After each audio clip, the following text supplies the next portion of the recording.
Christophe! Quoi? Viens me dire quelle bague tu préfères. Attends là, tu veux vraiment y acheter une bague en diamant?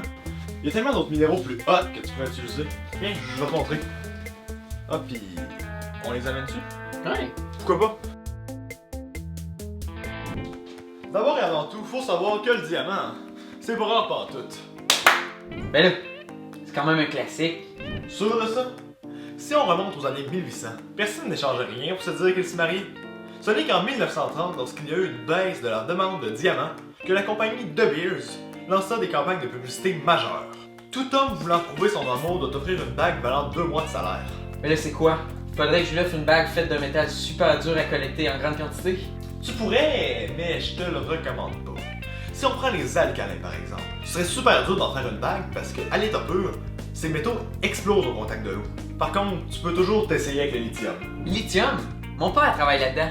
Malheureusement, le lithium n'est pas exploité au Québec, mais par contre, dans l'usine de Boucherville de mon père, on le transforme.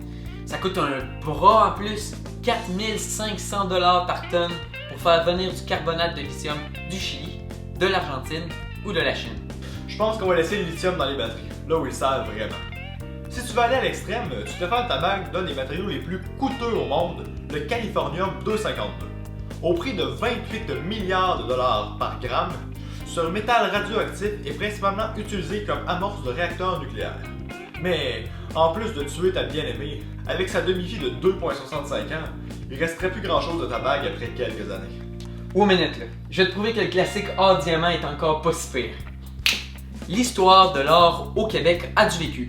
Quand Cartier et Roberval se sont rendus compte que l'or dont regorgeait, selon leurs premières appréciations, les environs de l'embouchure du Saint-Laurent n'était que de la pyrite de fer, l'intérêt du gouvernement français pour le Canada diminue singulièrement. Cependant, il faudra attendre jusqu'aux années 1840 avant que le premier gisement d'or soit trouvé en Beauce. Aujourd'hui au Canada, les principaux sites d'exploitation d'or se trouvent au Québec et en Ontario. Mais qu'est-ce que tu fais du diamant? J'y arrive. Les diamants, bien qu'ils ne soient que des masses de carbone cristallisées, sont vraiment complexes à former. Il faut que ces derniers se trouvent dans des conditions de température et de pression extrêmes, entre 1100 et 1400 degrés Celsius. Leurs structures font des diamants le matériau le plus dur, avec une cote de 10 sur l'échelle de Mohs, soit le maximum. Bien qu'on les retrouve surtout en Afrique, ils sont bien évidemment transformés par des joailliers d'ici. Température et pression extrême, tu dis? Ça peut. Je pense que je peux t'arranger de quoi. Oh! Qu'est-ce que tu fais à le mettre dans le four?